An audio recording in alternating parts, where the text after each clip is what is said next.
I've been training for 20 months already, and over that time frame, I made a lot of mistakes. So in this video, I want to kind of share a few things that I really wish I knew when I first started training. First thing that I want to talk about today is just tracking your workouts. I never really knew how important it is to just simply track your workouts and how powerful it can actually be. I just learned it a few months ago in a YouTube video, and it really changed how I trained, changed my training progress trajectory forever. And you don't need some fancy app or some super optimized fitness website or app or something like that to do that. I literally just use my iPhone Notes app. I literally go on my iPhone Notes app. I have like a few documents for each workout I do each week. So for example, today I had a push workout. I trained chest, triceps, shoulders. I have a document on my phone in my iPhone Notes app. That's called Push A, my first push workout of the week.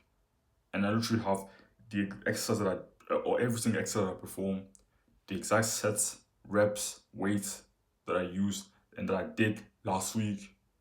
I can just see them. And for example, today I came into the gym, saw what I did last week, and I just aimed to do something better. To add some reps, add 1 rep to each set, add some weight. So I added like 5 kilograms to my incline press, for example. But if I hadn't seen that, oh yeah, last week I reached the top end of my rep range, I wouldn't have known that I could add weights today. So it's actually very powerful. And like I said, the second thing is kind of really important to intentionally progress. Because in the past, when I first started training, I had this mindset, like I knew progressive overload was important, but I had this mindset of, yeah, bodybuilding and powerlifting are completely different. You can get a lot bigger without gaining strength. Which when I look back doesn't really make sense. Like, let me just give you an analogy. If you today you do standing bicep curls with 20 kilograms for 5 reps, and then 1 year from now you're still using 20 kilograms on the standing bicep curls for 5 reps, how can you then get pissed off or be shocked that your biceps aren't getting any bigger? That's kind of the thing. You need to be progressively overloading, and I just didn't really know that. Like, I knew that it was important, but I just thought to myself, okay, it's just gonna come. I'm just gonna train, stimulate the muscle, get the pumps, and then over time I'm gonna get stronger. But no, you need to put some intention into it. You should need to be intentionally trying to progress. And I didn't. It's just the time I just started doing this, started actually putting some intention into progressing, started actually aiming, having a goal in mind every time I went into a set. That's when I just started making progress again. I had plateaued for months and months and months, and the only reason why is because I wasn't tracking my workouts, and then I wasn't even trying to progressively overload. But then, like I used to train at home, for a long time I trained at home. You can see my pull-up bar there, my dip bar right there. And the problem was, yeah, at some point I started progressing again. I started being able to progressively overload, but I didn't have any extra weight. So I would just add reps. I would never add weight, just add reps, add reps, add reps. And there's a limit to that, to how much you can just add reps. At some point, you need to add some weight. And almost a year ago, I started actually going to the gym. I stopped training at home, got a gym membership, and started training in the gym. And unlocked some new gains again. Because I could now use a concept that's called double progression, where you basically have a rep range. So for me, I'm just going to take an example. On the rep range doesn't need to be the same for every single exercise. But for example, for me, my rep range on the leg press is my favorite exercise right now. Like, I absolutely love it. My rep range on leg press is 8 to 12. So I use some weights that allow me to do between 8 and 12 reps. And when I reach 12 reps, the top end of my rep range, I basically add 10 kilograms to my leg press. That's all. That's basically what I do on the leg press. That's what a rep range is. On other exercises, I have different rep ranges. On certain exercises, I have the exact same rep range that I have on the leg press. But it kind of depends. So double progression is called double progression because you progress in 2 ways, with reps and weight. So basically, you add reps until you reach the top end of your rep range, and then when you reach the top end of your rep range, you add 2.5 kilograms, you add 5 kilograms, you add maybe 10 kilograms if you have like a bigger rep range. That's very simple. And when I started going to the gym, I actually had weights, more weights to be able to progressively overload. In the past, when I was training at home, I literally just had 10 kilograms dumbbells. So I just could just add reps to my bicep curls. I couldn't add some weight to it. That's when I decided to actually start going to the gym because I knew I was actually holding myself back by using, um, limiting myself with the equipment that I had, basically. So I'm not saying that you can't build muscle while training at home, but if your main focus is bodybuilding, I would recommend you just get a gym membership. If I had gotten a gym membership earlier, it would have saved me so much from different plateaus, headaches, and all those things. If you have the money to invest into a good home gym, like you have thousands of dollars to invest into a good home gym, then you go ahead and you have a lot of space. But I didn't. I had like just my room. I had a few $100 to invest into it. So if you don't have the money to actually invest into in space, to invest into a good home gym with machines, a lot of dumbbells where you can progressively overload with them, barbells and all those things, and also some bench, then I would just recommend you just get a gym membership if your main goal is building muscle. And the last thing I want to talk about is removing the bottlenecks. When you track your workouts, you intentionally try to progress and you use double progression, you should be able to progress for some time. But at some point, you'll probably hit plateaus. You'll probably hit some type of wall where you won't be able to progress. And it might be just one of three things. It's either your recovery, your diet, or your training. So recovery, it might be that you need a deload, that you need maybe 1 week where you train lighter, or maybe you're not sleeping enough. Maybe you're training hard, but you're sleeping like 3 hours a day, 3 hours per night, or maybe 4 hours per night. You're not getting your 7 to 9 hours of sleep per night. That could be it. Or maybe you're training too much. That could also impair your recovery. Or maybe it's your diet. Maybe you're just not eating enough. Like you're eating in a caloric deficit, or you're just maintaining, so that's why you're not able to progress. Or maybe it's your training. Maybe you're just not training enough, or maybe you're not training hard enough. Maybe you're doing too much volume, or maybe not doing enough volume. Or maybe you're just using horrible form. That could be it. So it's always one of these three things, either your recovery, either your diet, or your training. So if it's your recovery, a few things that you can do for your recovery is just sleep more, get your 7 to 9 hours of sleep per night. And a quick tip I can give you that really helped me to improve my sleep. Just simply understand that spending 8 hours in bed doesn't mean that you slept for 8 hours.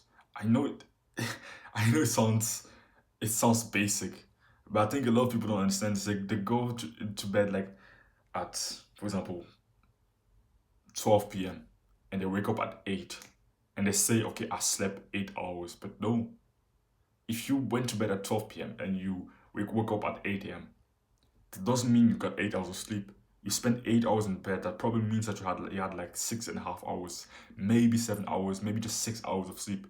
Because firstly, it takes some time to fall asleep. You don't just fall asleep instantly. Like, you don't just lay your head on the pillow and then boom, just lights out. No, that's not how it works. Like, you go to bed, you turn around a few times before you actually fall asleep, and maybe it take you like 20, maybe 30, maybe even an hour to fall asleep. And then during the night, you will wake up a few times, even if you don't remember it afterwards. There will be a few times where you will wake up, maybe to go to the toilet, maybe you just wake up and then go back to sleep in like 2 minutes afterwards. But you probably won't just sleep just throughout the night. So if you want to get your 8 hours of sleep, you should be spending at least, I would recommend you at least 9.5 hours in bed. 8.5 is probably not enough to get actually 8 hours of sleep. But if you want to get 8 hours, that you want to get those 8 hours, spend at least 9 hours in bed. That's my recommendation. I spend 9.5 hours to 10 hours in bed every single night. Of course, there will be some occasions where I won't do it. Maybe I have to go to a social event. Maybe I'll go to a birthday or something like that. Of course, you don't have to do this every single night. But on most nights, you should be trying to spend a lot of time in bed. You should be able to get enough sleep to recover from your training. And then your diet. if you want to make some really build as much muscle as possible, I would greatly recommend you to eat in a caloric surplus. So you're gaining weight at a slow, consistent rate. Like you gain 1 kilogram per month, for example. So you bulk for 12 months and you gain 12 kilograms over those 12 months. You gain weight consistently but slowly. Like you gain 1 kilogram, maybe 1.5 kilogram per month, every single month for those 12 months. And that's a good way to really make some really good progress. If you want to build as much muscle as possible, that's the best way to do it. You could also just maintain and stay at the same weight, eat in a caloric maintenance, and not try to gain weight. And yeah, you could still make some progress doing that. But gaining weight and being in a caloric surplus is like a cheat code. Like if you want to build as much muscle as possible, I would recommend you do it. If you want to just get kind of fit and build just a little bit of muscle, then yeah, you can still do it without bulking. But it would, if you did it, it would greatly help. And a good way to do it is tracking your calories. It's just, I used to think that tracking your calories was something that was super difficult, super complicated, super difficult to do. It's actually not that hard. It's pretty simple to do. So basically, I have an app on my phone that's called MyFitnessPal. I'm not sponsored by them. You see how small my channel is. I'm not gonna get some sponsored anytime soon. But MyFitnessPal is like a free app. You can get it for free, and basically, when you get the app, they ask you, okay, what's your weight? How much do you weigh? How tall are you? How old are you? Your gender, your physical activity level, your goal, what you kind of want to achieve, how much weight you want to gain, and how much weight you want to lose, how fast you want to gain, how fast you want to lose. So, and then it gives you the exact amount of calories that you need to eat every day to reach your goal. And then basically on the app, you can search for different foods, for different, like you can find everything you can find on the app. You can find meat, you can find rice, you can find different fruits, you can find even traditional foods. Like if you're also African like me, you can find some really like traditional meals from Africa on the app. So it's actually very effective, and it makes tracking your calories super easy. Like I used to think that tracking your calories was something that was super difficult, super hard, and that's why I never really tried to do it in the past. But when the first year I did it, I just tried to do it once, and it worked. So basically, you just take like a scale, a kitchen scale, and then you put your plate on it, and then you put your food on it, and then it will tell you how much it weighs, and then you just track it, put it into the app. So maybe, for example, beef. Maybe you're tracking how much beef you're eating. For example, you're trying to eat beef. You just weighed it on the scale, or the kitchen scale. Then you go on the app, you search for beef, and then you put 287 grams, for example, and then it gives you how many calories are in 287 grams of beef. So it's actually very simple. It isn't as hard as you think. Just try it. And the app is completely free. Again, I'm not sponsored by them. Look at how small my channel is. I'm not getting sponsored anytime soon. Last thing, just your training. Again, when it comes to training, it's the things that I mentioned beforehand. Progressively overloading, tracking your workouts, and also just using good technique. Training, the best tip I can give you for technique, just go into it and perform the exercise with control. Don't just go as fast as possible. Control the eccentric, and then maybe on the concentric you can go fast. But on the way down of every single exercise that you do, I would recommend you have a certain level of control. Like going just as fast as possible. For example, on bicep curl, just going like this. No, actually control the exercise and control the way down. It's a very important thing. So yeah, that was pretty much it. Hope you found this valuable. Hope it helped you in any way. And yeah, if you want more help from me, then just click the first link in the description. The long way from discomfort. Chase it.